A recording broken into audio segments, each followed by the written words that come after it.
สิตาโพมาหาไอ้เบาผู้ลาวันเป็นน้องผู้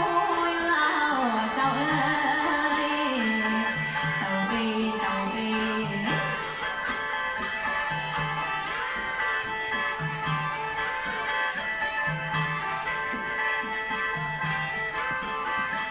เดี๋ยวนี้น้องอยู่ทางปานกำถ้ามีอื่นนั่นเขา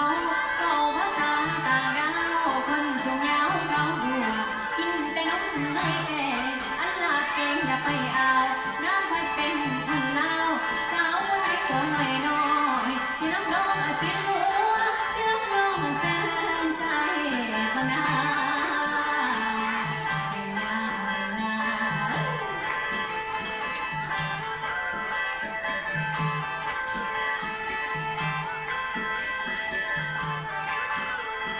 เป็นเนื้อเหลืองอีเธอใจลืมเล่า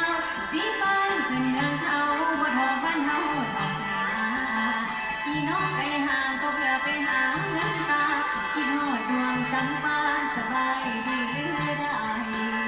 โอ้สีมีสาวไทยไกลบ้านขอคะแนนสงสารช่วยเสียให้ดังใจ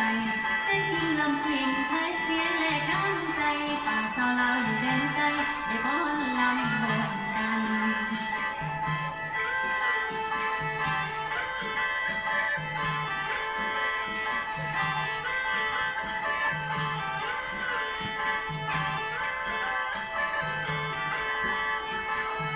โอ้ยน้องโอ้ยน้องกินฮอดเด้ทางบ้านสถานหินดินนะให้พูดกูหางปลาออมแกงสลิงเศร้า